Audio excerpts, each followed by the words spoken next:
Listening to the Liverpool Improvisation Festival interviews. This is episode number 17, and a very special one that will be a group episode with the cast of Ancestors. I'm joined now by a very special member of the cast, Laura. Hey, how's it going? Welcome. Thank you for having me. It's been a fun 2 days practicing for the show with you. I'm curious, because you are our first guest on this show. Can you tell us a little bit as of an overview, someone who's never heard about Ancestors, what you've been up to? Okay, so Ancestors is an improvised show around a home. And in that home, we see in the show 4 different decades of what that home has become. It's based in the 40s, 1970s, 1990s, and 2000, present day, 2026, as we are now. And really, it's 12 improvisers split into those 4 decades and creating a story.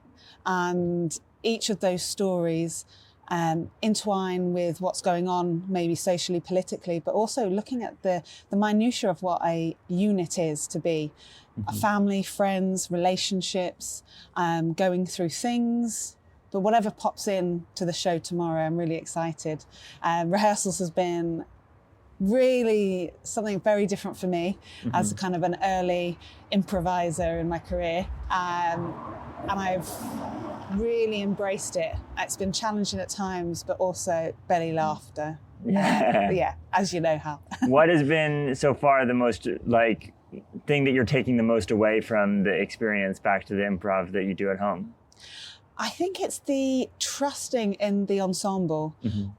I mean, for me, I've not met anyone. My skills and experiences are what they are.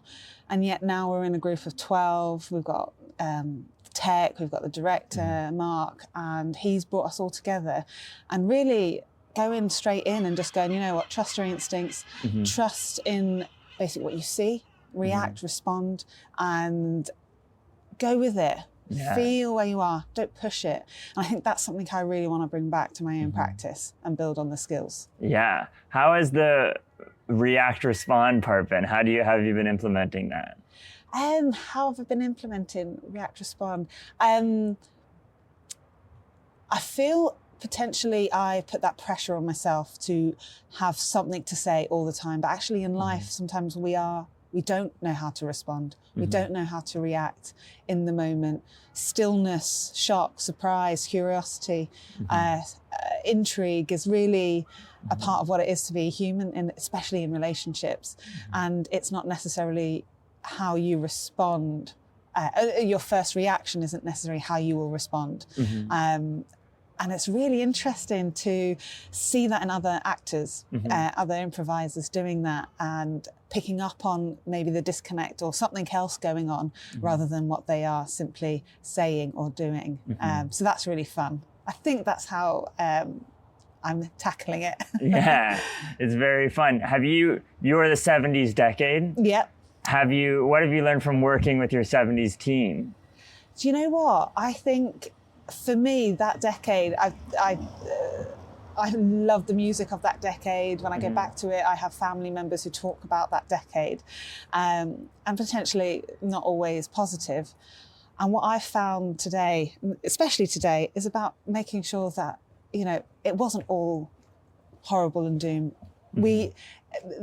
People were in relationships, they did things together, they did the normality of life, and there is fun in being human, isn't there? And I, don't always look at the headlines, think about actually the mundanity of life around it and the humor around that. What's something that's been very fun from the 70s time so far? I really am interested in how the character moves around the stage. It was a time for people, women's liberation. The clothes became looser, the hair became longer. I just wondered how that really affects my physicality on stage, especially seeing it maybe from the 1940s up to the present day, how maybe I can portray that change, that shift that women may have felt. That's kind of where I think I'm trying, but not going too over the top, maybe. But that's a big part of the show, as Mark's directing it and with all the info packets and everything. Yeah. He's really allowed us to kind of go out there and explore what that time was about and what resonates with us as performers. Okay. Yeah. Well, thank you very much, Laura. This has been an absolute pleasure. Thank you. And you've started us off well with the 70s decade. Peace and love. Our next guest is joining us from the present day. It's Kieran. Hello, happy to be here. Thank you for having me. I'm so happy to have you. Tell me, what's it like living in the present day? What's it like living in the present day? Honestly, I think it's good because I think I've been learning a lot recently about my family and like all the stuff that they've been through. But I'm in a position where I'm lucky enough to be able to tackle my mental health in a better way with therapy. And they didn't have that. And I know that's not what you asked, but that's what it makes me think of. Well, how has that been working back into the Ancestors show? Do you feel like those themes are coming up within the work that we've been doing over the past 2 days? Oh, yeah, 100%. Like, it's so...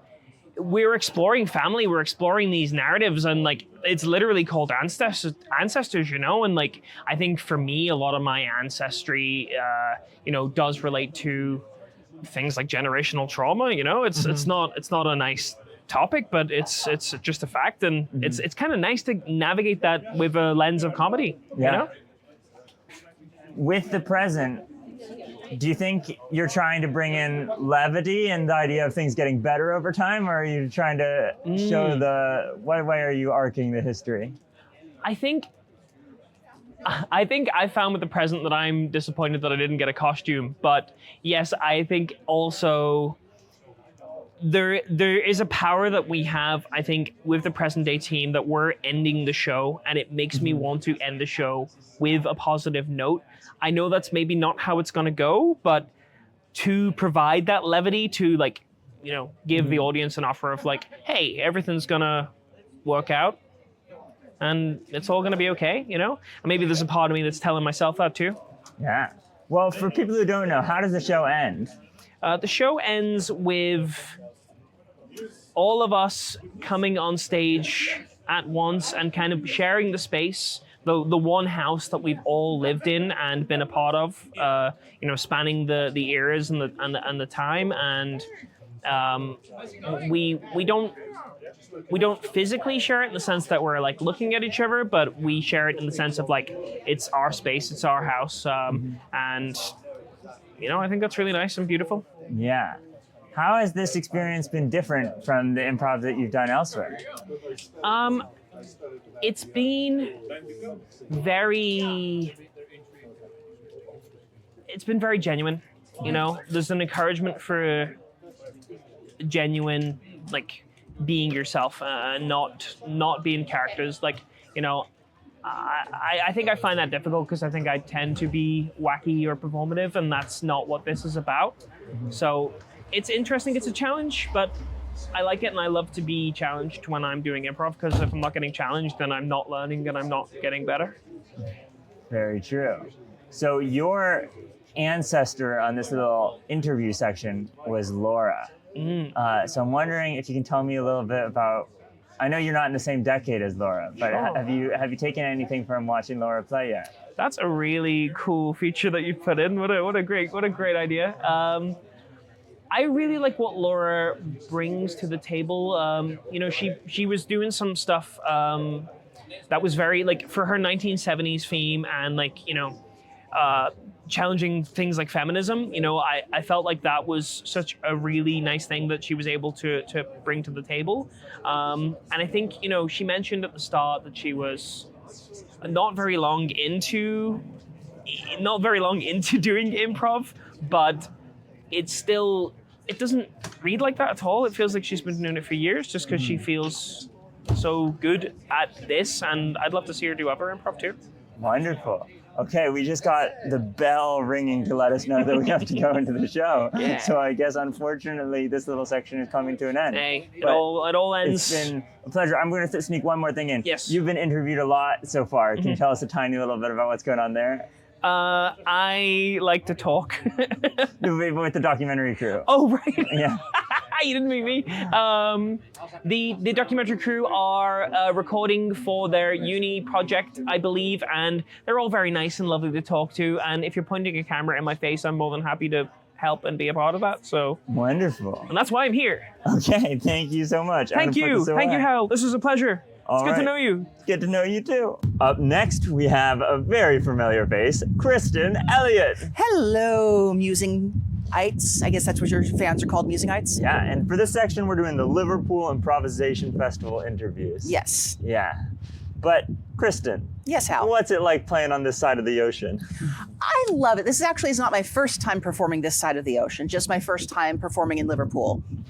And it's fun. The audiences here are so warm. They're willing to let things wait and simmer. So it's a different kind of thing where you don't have to feel you have to be on the whole time. You can just really, as a performer, sit back and just kind of settle into a world, and it's very fun. And, oh my God, I forgot to say, we're recording this moments after finishing our performance of Ancestors. Yes. So how was that for you? It was wild. It was very good. Because through the rehearsal process, there were so many times I was like, oh man, I wish I'd done that for the show. Man, I was like, am I going to have anything interesting or fun to do for the show that's not rehashing stuff that we'd already done through practices? So, I think between my decade, we were able to find some like fresh new relationships and angles to really kind of approach the 70s and still be interesting and fun. Yeah, I was having those same thoughts in the rehearsals because they were going really well. And sometimes when practices go well, you're like, oh no, the show is going to go poorly. We used up all the gas. Yeah, like, oh, now's the time to bottle it. But I think for us, just changing the dynamic, because we had gotten into a rut. I don't want to say rut in a bad way, but it was like, okay, family dynamic, mother, father, daughter. And we were doing enough of that in practice that I kind of made the conscious choice of like, I don't want to do my performance yet again to be a mom character, even though I always will try and add something interesting to it. So I'm like, I'm going to be in the neighbor. Yeah.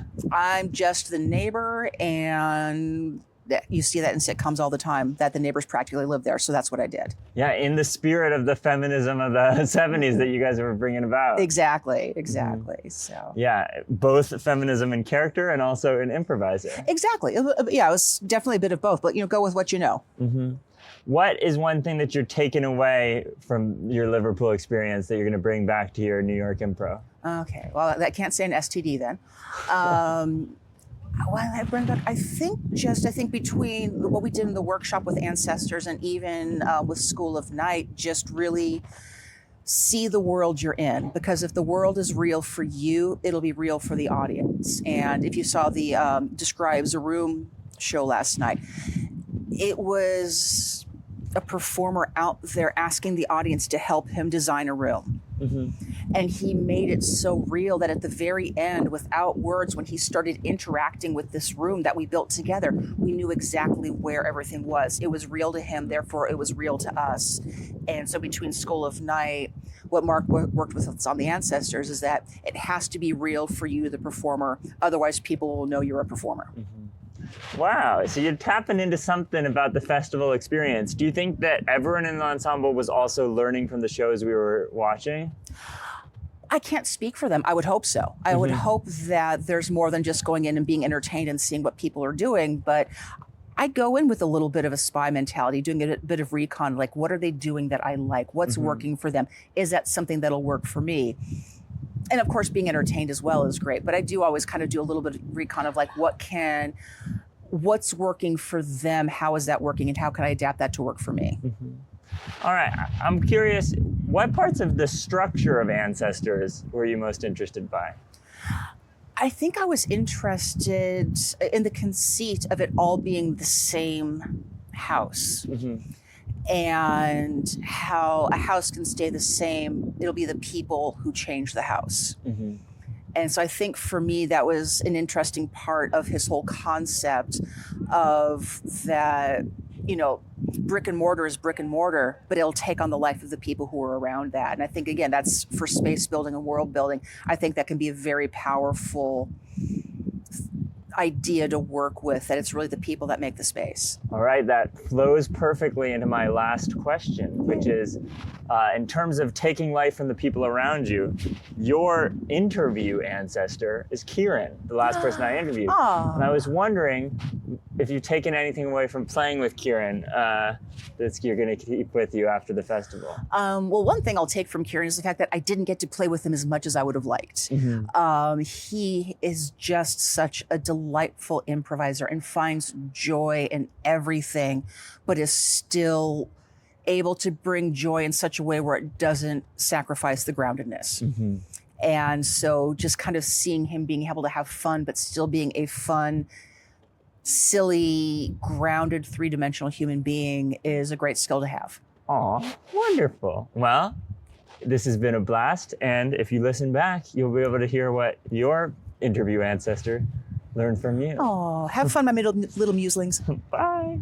We have now teleported to the Arts Bar, where I'm interviewing Juwel. Hi, Hal. Yeah, hello everyone listening. How's life in the modern day? Oh, fabulous! Just being a trash housemate in a trash setting. That was fun. I think it was nice to show people the sort of transition of household structure in the same house across the different eras. Yeah, there was definitely a degradation of chores as it went along. Yeah. Don't even bother if you're not in the nuclear family. For people who didn't see the show, what happened? So the show, people before talked about the sort of structure of it. Yes, yeah. So we had the cast of the 40s era were a nuclear family, mum, dad, daughter. 70s were a married couple and a friend that visits a lot. And then 90s was a house share situation, and modern day was a probably younger house share situation. The modern day in particular wanted to build a house as their party palace, despite my character's sort of objections, and then ultimately succumbing to life as a party palace goblin. Yeah, and you kind of brought some emotional tenderness to it as well at the very end with heartbreak. Yeah, thanks. I try and do that in our shows. I was happy with that, but I was really happy with like every era sort of had a sort of moments of turn and change and reversal like that, right? There was the the war has been won, which means the boys are coming home. Oh wait, but that means the daughter's been kicked out of the factory job. Or in your sort of Hal was in the 90s era, and you had the he's the third wheel in a couple that eventually gets together, but they sort of bring him into the fold as best man. Yeah, so I was happy with the move I made, but I think everyone had a moment of sort of plot transformation, character stuff, and moments of awe as well as laughter. So yeah, we did well, man. Yeah. How do you think it's just luck, or what do you think were the ingredients that made the success? Well, I mean, Mark taught us the show over 2 days, and I think everyone worked really well at the techniques and stuff Mark was teaching us. And I think the people rose to the occasion of the 120 plus audience in a proper theatre space with the size and scale of it. So taking time and being composed in the silence to set the scene and look and see what's happening and call that out in character.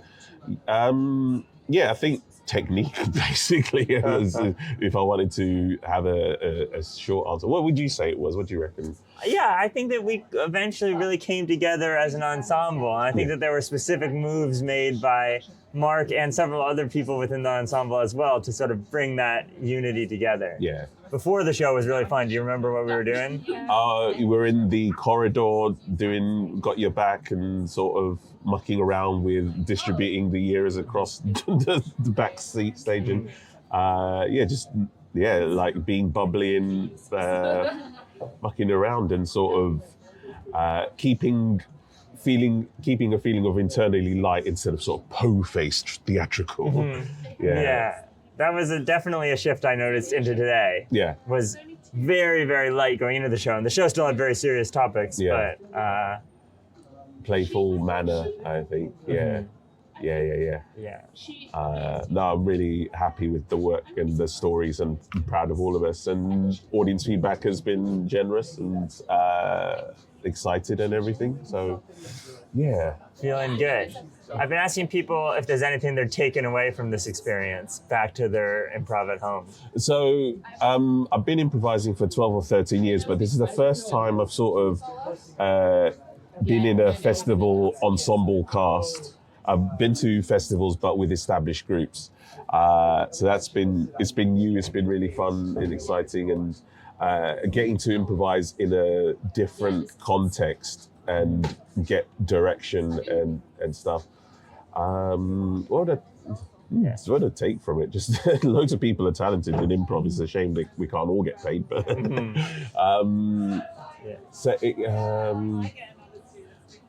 I guess I have a sort of a smart writerly brain around improv, and I want to reinforce theme.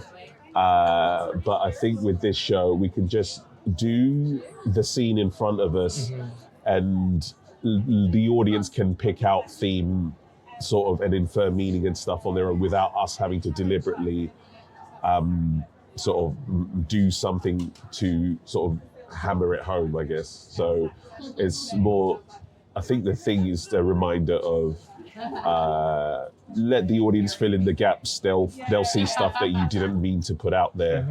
And then you look smart without having deliberately done the work. Yeah, the structure is very supportive there. Yeah. You just be yourself, just live for a little bit, and then everything goes. Yeah. All right, I got one final question for you. I've been asking everybody this question. All right. And the question is, your interview ancestor is Kristin. She was the person who did the interview prior to you. Okay. I'm wondering, I know obviously most of us didn't play with the members of the other cast, but just from watching Kristin, interacting with Kristin, anything that you've learned or taken away? We did some scenes in rehearsal, and I really enjoyed those. And we did a scene of like real sort of conflict and emotional vulnerability, and then we did something quite flirtatious. Kristin's experience shines through. I think the moves she makes and the where you feel like you can go with a player like Kristin is pretty broad and deep. Like the confidence she inspires in you with her skill and her experience is that's been really good. I think it's just like Mark's been telling us the sort of the say what you see thing to start the scene, right? So that sort of technique of you look like, and sort of make an inference on a character's appearance and stuff. And Kristin has been consistently doing that instead of starting with some sort of plot move. And I've gone, oh yeah, that thing. So, let's not drop the actual technique of the show. So right. It's wonderful. The application. Yeah, that's what it's doing. All right. Well, thank you so much for joining this little snippet of the Ancestors interviews. And tune in to hear what your interview ancestor says about you. Yeah, thanks for having us, Hal. Thanks for playing. Yeah, thank you for playing too, Juwel. Yes. Next up, we have our first member of the 40s group, Derbáil. Hello. Hi. Hi. What's it been like this weekend? Oh, it's been so wonderful. It's so nice. It's such a large ensemble, which is great because you get to meet people from all over the world. But it was just such a nice vibe doing the whole format that Mark had us doing, and being with your decade and getting to see everyone else's decade. Like, how yours was incredible. Oh, I loved it so much. Yours was also beautiful, and the historical accuracy that you guys brought in of like all the research that you did. Oh my God. You prepare a lot for it, I could tell. I watched 3 episodes on YouTube of the show A Family at War, which is like 1940s wartime Liverpool at a family, which is perfect for the show. But that was my research. 3 episodes of that show on YouTube. Fair enough, I actually learned quite a bit from it. But you just mentioned there was a really big ensemble.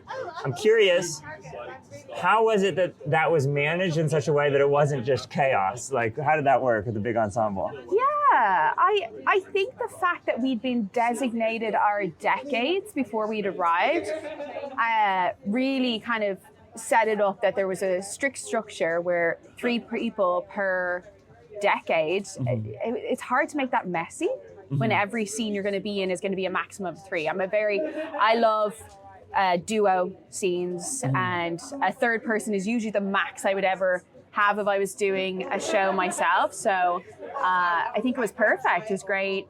Mark bringing in the whole third person, not having to take focus. Like, I love just being the silent character in the background observing. Love observing. So I think, yeah. And I think everyone was so skilled in their own way that straight away chaos didn't ensue, because I mean, everyone knew what they were doing, really. It's true. Yeah. With this observation that you're talking about, we were playing on a set, which is pretty unusual for improv. How did that change things, and how did? Yeah, that is, yeah. I thought it was going to be a bit restricting. Like, I love to discover in the moment, but when you already have your 3 rooms very strictly set out, you've got your props. Oh, even the fact of like half props, half mime. I'm a mime girly. I'm a clown. Like, I love miming stuff, but it was a very strange feeling knowing that 50% of the stuff in the room I could actually physically touch. And that, I think that did stop me from miming a lot more than I would usually do, because I felt like the stuff already belonged in the room. But yeah, I think the one thing that did kind of maybe box us into a certain relationship in our era was probably the costumes. Another thing we never really see in improv is pre-selected full costumes. So I think for us in the 1940s, our costumes are so different that straight away it was hard not to play the younger of the characters, my character, because she's dressed very much as the factory girl, or what did everyone call me earlier? The poster from Rosie the Riveter. Yes, the hair and the red jumpsuit and all that. So straight away, because you have a set and costumes and props, a little less discovery in who you might be in the scene, but it was a lot of fun. Very different to what I usually do. Does that free up some brain space though for the rest of the play?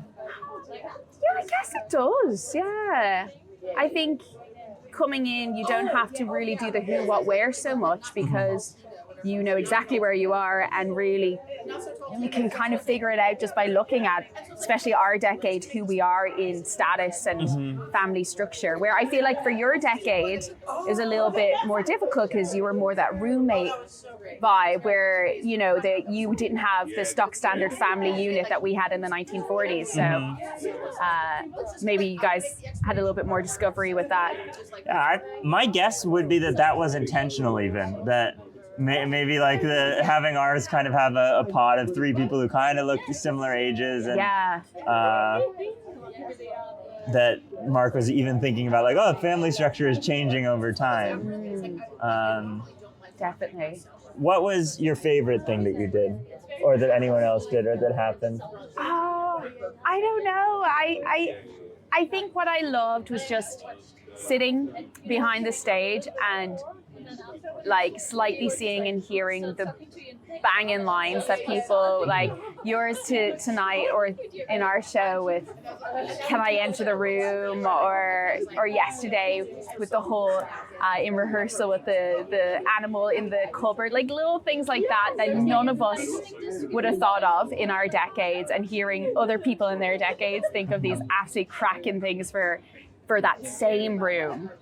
I think that's wonderful, how one space through time can be so different. Yeah. I was seriously struggling with the laughter issue. Mark, when you said no laughing during the scenes, and then each other decade was doing really funny stuff. Oh my God, yes. I was definitely giggling a little bit, but I was trying to trying to keep it together. Yeah, you guys had very scripted in the very first scene. Your dialogue was like so snap, snap, snap, snap, snap, with these kind of quippy lines about being lost at the right time, and Yes, it felt very carry on a little bit, but yeah, it was very quippy, wasn't it? Which is funny because I don't think we were quippy in the rehearsals. It was just the way it's just the way the characters played out in the first scene, and that kind of carried through. Yeah, it was lovely. Yeah. Well, I've been asking everybody who's been interviewed so far at the end of the interview, so you are going right now. Before you, I was interviewing Juwel. So Juwel is your interview ancestor. Oh. So even though you're not in the same decade, is there anything from playing with Juwel that you are going to take away or learn or remember? Yeah, Juwel, I didn't get to play with him much, but I did like observe and watch him in his scenes a lot, and he's very calm presence.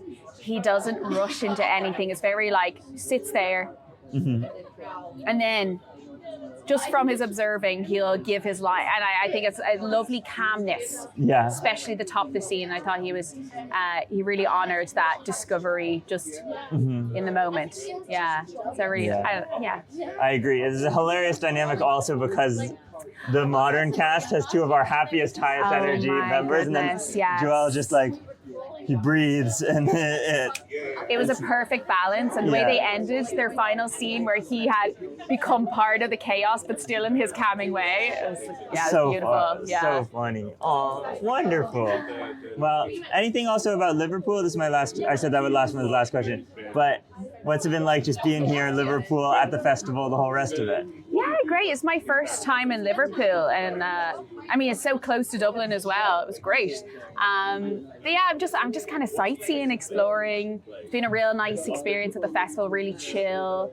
I think the reason I wanted to come over is because I met a few of the Liverpool folk at the Irish Improv Festival last year, and they're such a fun group of people. I was really excited to come over and experience their festival. Yeah. And having experienced it now, would you come back again? Definitely. But also, like, I find a lot of the Liverpool groups that I've seen perform, they're so talented.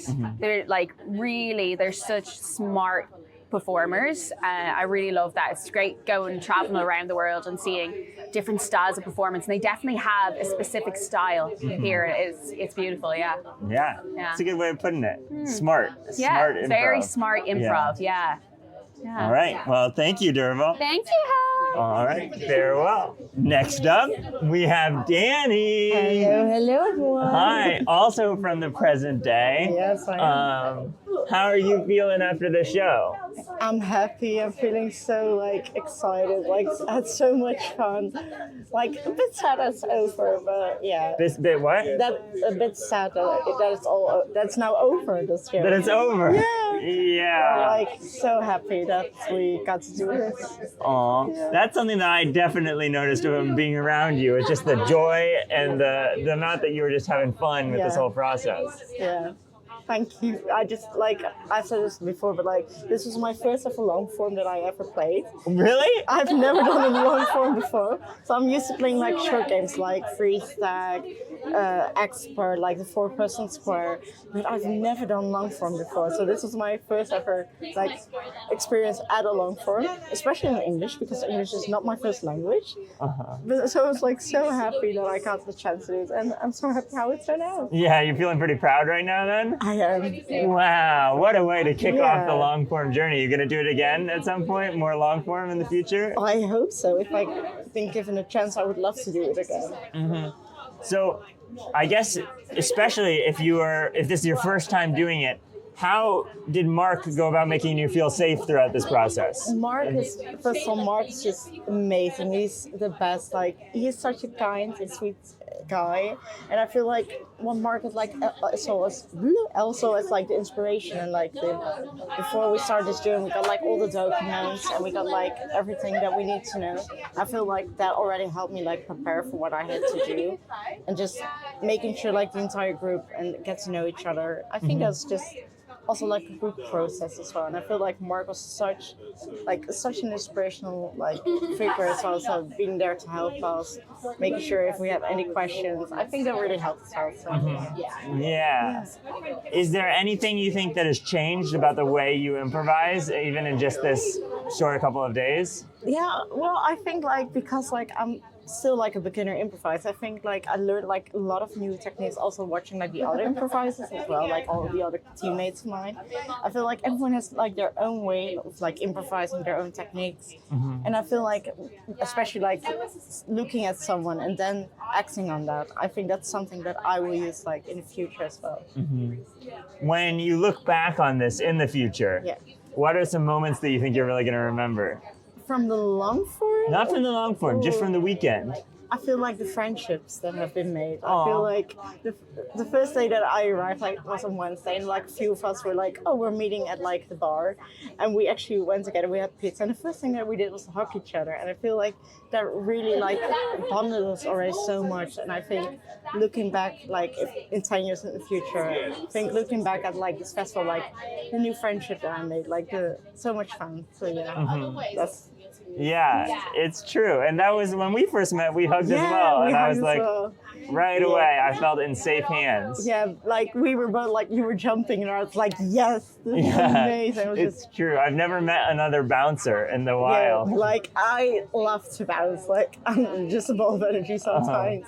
And it's just when I'm oh my gosh, I'm so happy that I just start bouncing as well. So I was yes, we're not alone.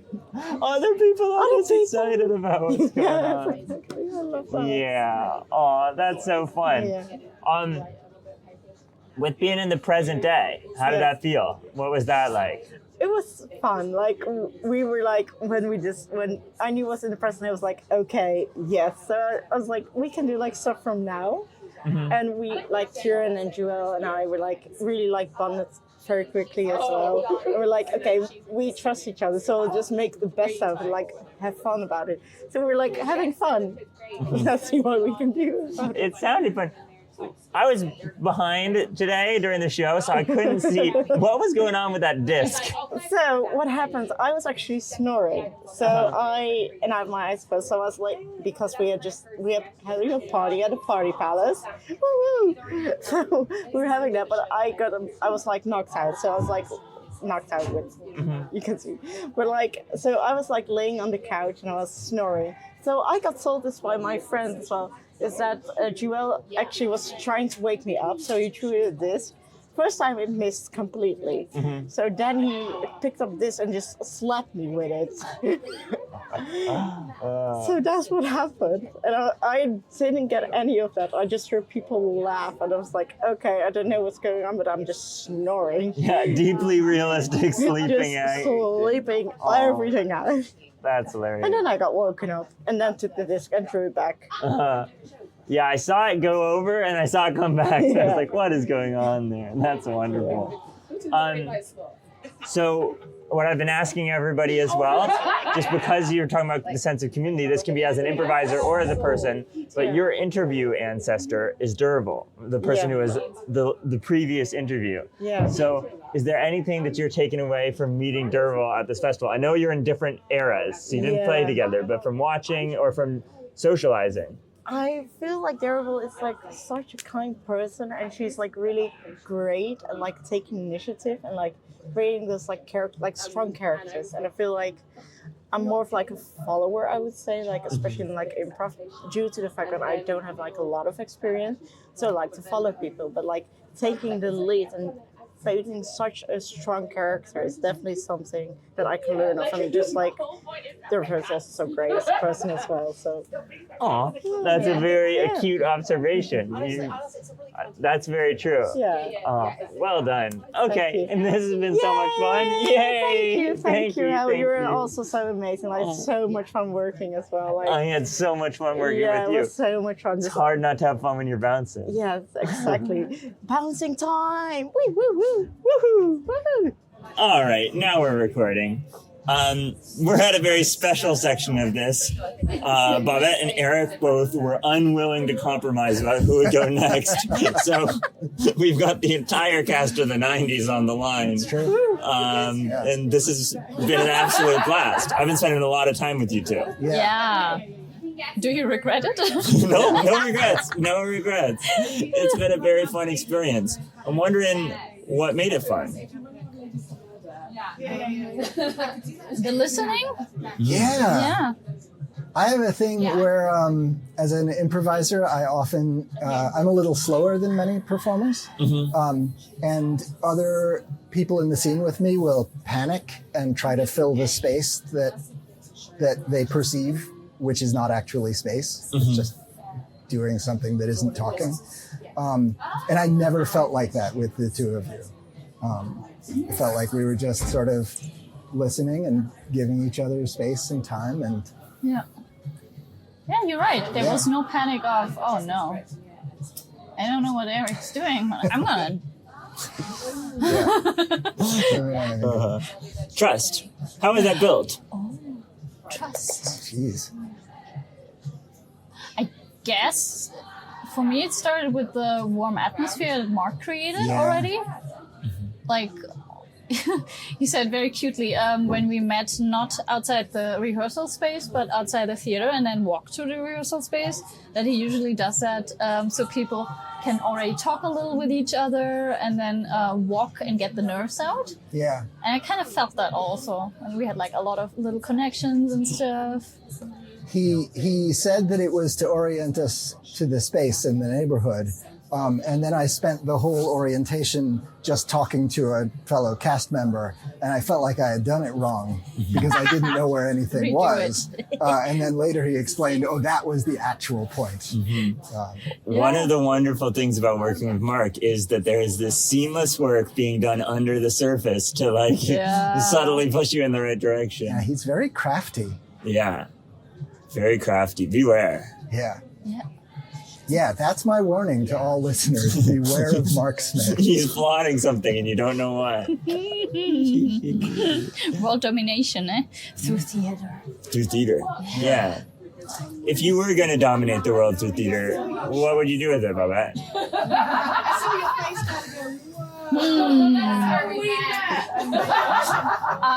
I think for a day I would first order people to shut up. Ah, lovely. There's so much talkies. And I'm also doing it. I'm talking a lot. But just take it in and be a little bit more kind to each other. And then unleash the chaos. And then unleash the chaos. For 5 days. And then we're going to have a rest day. We're going to collect each other again. All right, so a little more efficient than God. Yeah, that is how I would describe Babette, yes. A little more efficient than God. I was just thinking. So where was the chaos coming in the 90s? What do you think our role was in the rest of the show in terms of the decade? You said it. We were the sitcom. Yeah, I felt like, every run through was different, but the 40s, they had these big things to deal with, the World War and the rebuilding after. And in the 70s, in our show, there was a big focus on sort of women's lib and changing roles.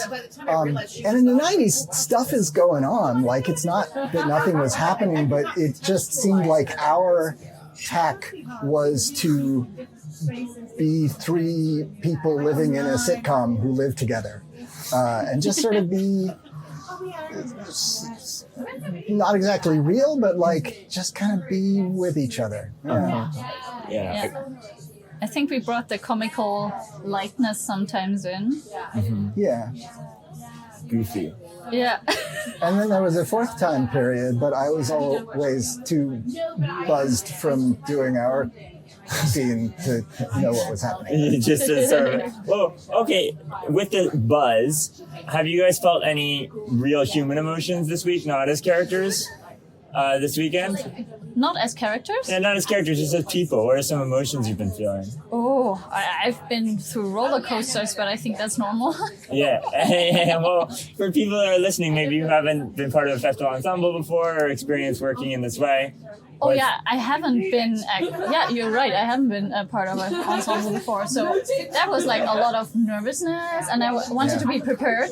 Mm-hmm. Because I also joined recently a scripted theater cast, and then I went there and was like half-assing it. Mm-hmm. And I felt guilty about that because I actually want to really give attention to things. That doesn't mean like spending super long on something, but like being efficient and doing the right things. So I was like preparing in the night before. I was like watching the series that Mark gave us and reading into the stuff and double reading it and trying to be like super prepared because I was like, I'm not sure what's going to happen. I mean, I'm working with Mark. I know so little people of this cast. Yeah. All right. Yeah. So if it began with nervousness, where did that emotional roller coaster ride to? A lot of relaxation in between, relief for me. I'm not sure. Did you have something like that? Yeah, I came in nervous. I realized while we were introducing each other that like I've been doing improv for 9 years, and I still, when I go into a room, I feel like the newcomer imposter who probably shouldn't be allowed to be there. What? But that was diffused immediately as soon as we got started working together. And so that, then I was just sort of relaxed and happy to be playing with the two of you and everybody else. And I felt a lot of joy, a lot of affection. I've also personally felt some sadness because this for me is the end of a 3-month adventure in European improv and European travel, and it is coming to an end. And so I've had my roller coaster too. Yeah, that's what Dani said as well in the previous one, was the little bit of sadness of, it's ending. Yeah. Always sad. But there's always a second time, at least. Yeah. Especially in improv. Small world. Yeah. We'll meet again. Don't know where. Don't know when. I mean, you're in London. It's true. And you're in Amsterdam, which is a great place to be. Yeah. I'm in Minneapolis. Which is also a great place to be. True. I was wearing a Minnesota shirt today. Wow. But it disappeared. Wow. It's in my backpack. That's cool. We were just mentioning Dani. Your interview ancestor is Dani. The previous interview was Dani. I'm wondering, obviously you're in a different decade, but from meeting and playing with Dani, if there's anything that you're taking away to the rest of your improv or that you're remembering. Ooh. Enthusiasm. Yeah. I think Dani is throwing herself or themselves. I don't remember the pronoun. You did both right. Yeah. But they're throwing themselves so much into the things and dedicating. And also, I had a small talk after one of the rehearsal rounds, and they were like, I wasn't sure if I should do this differently, but then I committed to my character. Mm-hmm. So it's a lot of dedication also. Yeah. And they haven't done improv for that long. Mm-hmm. And that's already very cool. Yeah, like legendary skill. Yeah. And that plays into what you were saying about the imposter thing. I think Mark very carefully curates the mix. And like Ferg in Greisers, that was the first long form narrative that Ferg was doing. Wow. I think that it's like being a great improviser is not at all about how long you've been doing it. It's about the energy, the dedication, and the mix of being like, some people are bringing this enthusiasm and energy and joy, and some people are like waiting back and like, okay, I'll come and I'll say this line at that moment. This is the 500th time, but it's like having a kid or something. You need to feel joy through someone else's experience. Everyone was so dedicated in this class. Yeah. Really, really fun. I wonder really how Mark saw that. Yeah, like he had very little information to go on. Yes. I mean, it was a voice recording of a minute. Yeah. And a little bit of bio info, wasn't it? What did you guys say in your minute-long voice recording? Ooh. Do you remember? Yeah, I mean, described a real photo that has some very personal meaning to me that I'm not going to share with your listeners. Go for it. Go for it. I'm not going to, but... so go for not sharing. Yeah, but just talking about sort of the way that I felt and feel about that photo when it was taken and now. Yeah. Oh, I have to. Maybe I have it on here still. Okay. Wait, I'm just gonna double check. Is it that one? Wow. Oh, no. So you might be about to hear about that minute-long audition. It was not good, but apparently enough. Yes, I have it. Oh my god, how exciting. Wait, do I have to hold it here? Yeah, hold it up. Okay, wait. I might even, if it's in the drive, I might even be able to edit it in. Oh. True. Okay, Don't that's edit simple. mine. No, we need to hear it, otherwise we can't react to it. I could just edit it overlaid. Okay, so. It's a very good friend of mine and me looking at the camera. It's been almost a year since I saw her last. I moved. She stayed. Got twins. And just went on with life, I guess. I think when we meet again, it's gonna be fine. Just like the good old times when we saw each other each week. She's like a sister to me. She taught me how to fight without being afraid that the other person will keep hating you, even when making up. I miss her. I should visit her soon. Aww. You should visit her soon. Yeah, I should. It's a good... Oh, for people going back to the... No, people are hugging behind us. We're in the arts bar still. There's been a lot of hugging this weekend. Yeah. That's making me emotional. I'm sorry. Oh. Bye, Danny.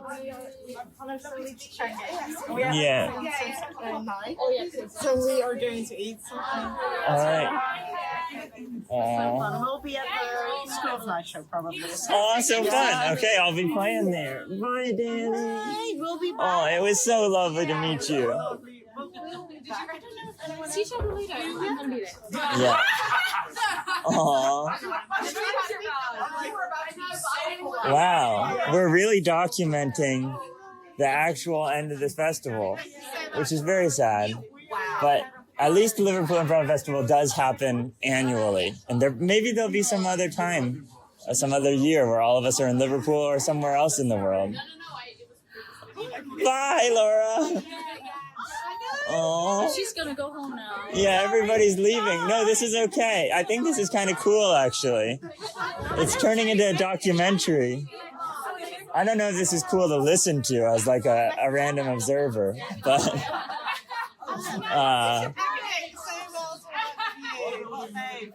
yeah. Oh, hi, Laura. I nearly forgot your bags. No, you didn't. Thank you for opening this interview series. I know, all that time ago. It's come full circle. After the blue beard.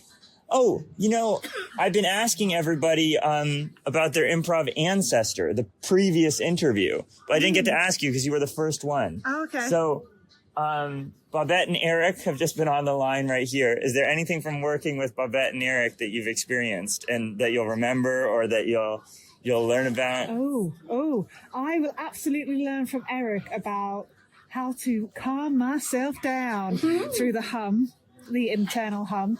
And thank you, Erik, for that. And Babette, I think, and it wasn't really to do with the rehearsals, it was to do with your artwork yesterday. The stillness that you had just watching what was happening on stage was really quite... I'm not an artist. I can't draw for anything. And it was really good just to see something completely different and creative in the same space as what we were doing together. So thank you for that, Babette. And thank you. So is that all right? That's all right. We've come full ancestral circle there. Wonderful job, everybody. I guess it turns out that after the 2020s, on the 2040s. Yeah. Yeah. This has been Muprov Musings. So my sign-off is going to take the form of a ancestors bathroom monologue. So I've just returned home from the Liverpool Improvisation Festival, and here's the tap. I'm in my bathroom reflecting on life after coming home. The video for Ancestors is now on the YouTube channel of the Liverpool Improvisation Festival, as are all of the LiF interviews that I did, and the video of the School of Night show as well. So go check that out. But this weekend has been truly one of the most fun 4-day periods of my entire life. Really, really wonderful. Right away, arriving on Wednesday night and coming into that pizzeria and just seeing so many friendly, warm faces and getting to meet new people as well. And following that up, getting to meet Mark's family, Emma and Izzy, and Arlo as well, a very cute and friendly dog. Just so kind and warm and smart and conversational, and I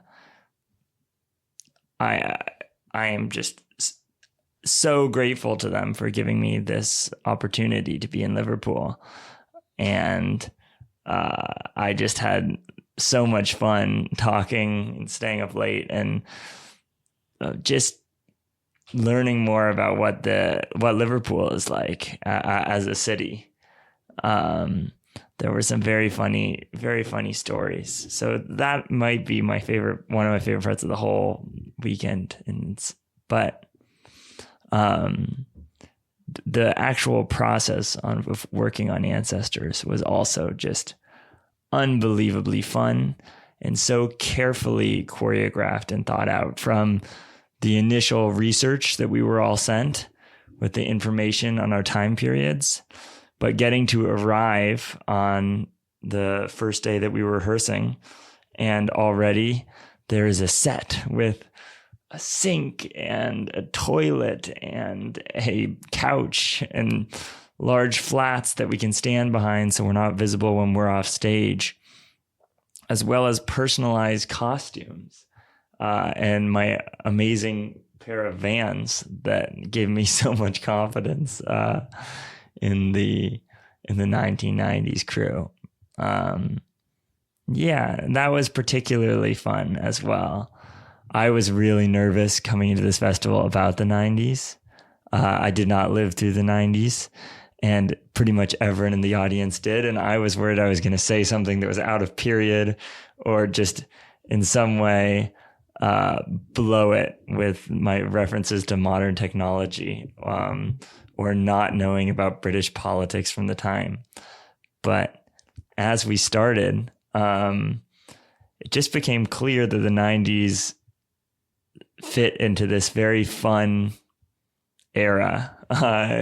Babette and Erik have already mentioned it becoming kind of like a sitcom, but because the 40s and 70s were usually dealing with more serious topics of war or women's liberation, by the time we got to the 90s, the contrast was usually to do something really cute, heartwarming, and silly. And I felt very, very safe in the hands of the other crew. And Mark's wisdom of just being able to look at the other person, not have an idea, and just observe was a wonderful thing. And I also loved the careful attention to the structure. I've been in situations before where having a big cast means that you don't really get to play, and that things are very imbalanced, and that there are too many ideas. So, but you want to have a big cast if you want to get a lot of people involved and learning from the experience. So that is a very complicated thing to juggle. And when we saw 12 people, I was like, how is this going to work with 12? But because we were each split up into our different eras, we got to each arc out a narrative in our own era, but you also had this comfortable space where you knew no one was going to come in and interrupt you or change the idea. And I think that all you had to do was just basically play like a normal person. And just watching the way that it was organized, the way that the Mark was giving so many different opportunities to different people. And also the fact that I was here at all was because the previous year, I had been given an opportunity to come to a festival. It was my first time being in a festival ensemble. I had nothing on my improv CV, but it was, I was still able to go because Mark structures it in a way that allows people of all different experience levels to participate. So that is a really special thing. And I really think it carried forward. The structure was really safe and supportive. And even after a short period of time of practicing, everyone was there. And because of that, most of the practice time was actually spent on things like the transitions, how we walk when we come in, how we hold ourselves, how we observe different ways of being in the space and being on stage and connecting each other and making sure that everything just looked really beautiful, which it did. It really did look beautiful. And beyond that, just noticing how silly things were and how fun you could be and still be realistic and touch real topics and real themes. So, incredibly memorable experience. And then the other part of the sign off that I'll put in was getting to take the workshop from the School of Night and perform in their show. It was so much fun. I was amazed that in their workshop, they basically started with meter and didn't even do any exercises about how to do meter, just sort of starting with the, come on, count on your fingers, the 5 beats. And throughout the day, just everything was in meter. It really is inspiring me going forward into the Unscripted Shakespeare Festival. I was thinking about avoiding meter entirely, even though it's one of my favorite parts of Shakespeare. But now I think that I'm probably going to change that around and try seeing if I can get the ensemble to pick it up, because I was amazed that by the end of those 3 hours, everyone was speaking in meter. And by the performance that evening, all of these people, many of whom had never done it before, were playing these amazing characters and speaking in poetry. And that is just a very, very special, very, very special thing. And to get to be on the same stage as the greatest Shakespearean improvisers in the world, just, so much fun, unforgettable. And the last part that was another thing that was really, really fun was getting to see all of these shows come to life.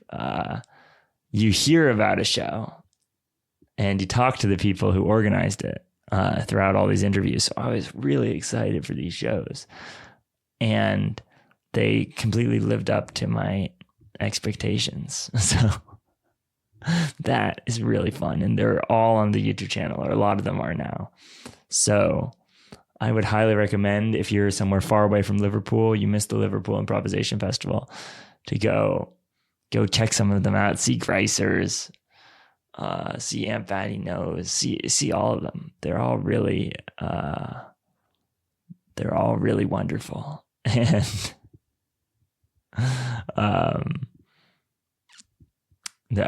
getting to see the set of the empty set, just walking in and looking at those beautiful papers descending from the ceiling,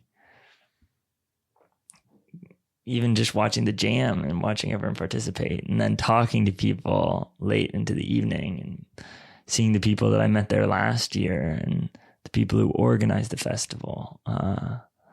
They did such a good job. just the closer I am to just being around the festival, the more I just see how much care and thought goes into every little detail, and how it is structured to involve as many people as possible, without becoming the kind of thing where it's the same people every single year, and there's no way to break into it. So that care and the way that so many different shows are curated and brought in is just something very, very special. And I'm learning I'm learning a lot. So of course the improv is exciting and I love improvisation, but on this one also the organization, watching the hosting as well. Jen doing the hosting, she can really captivate a crowd and just take anything that's thrown out from the audience and turn it into something funny. At the Sinners table, yeah, just these micro gestures, eliciting huge audience responses. So this has been a really, really, really fun time. And I'm sure that if, 80 years from now, I think I probably won't be around then, but let's say 70 years from now, if I'm looking back at the ancestors of my own improv and the own work that I hope to do in the future and the communities that I hope to build, so much of it I think will be rooted in things that I've learned from Liverpool. So that is very fun, even if it's in a different location. I know the house was a unifying location, but even if it's in a different location around the world, the seeds of how this festival is organized spread to other festivals. They spread to other ensembles. People were talking about their shows changing just by watching the shows the night before. So, it's the Liverpool Improv Festival 2026 is now over, but it has firmly cemented itself as an improv ancestor to hundreds of artists. And that is something that is very, very special indeed. So thank you so much to everybody who was involved in the organization of this festival. Thank you to everyone who came to the festival and who made it function, and who watched the shows and put on shows and did the workshops. It was a pleasure meeting everybody. They were all so kind. So many wonderful conversations with interesting people who were so open to share about where they were from and what was exciting them. That this has really been a wonderful time. I can't wait to be back. I have a feeling I'll be back in Liverpool before the next festival next year. And I have no idea whether next year I'll be able to get into the ensemble or apply successfully to bring a show. But regardless of any of those things, I will certainly be there in the audience cheering for all the shows at the Liverpool Improvisation Festival of 2027. And if you're listening to this and you haven't been to Liverpool, I would love to see you there.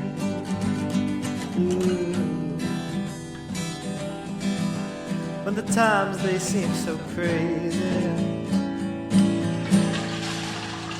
can't you see me now? Can't you see me now? See me now? Can't you see me now?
Can't you see me now? Can't you see me now? Everything is changing. Can't you see me now? Can't you see me now?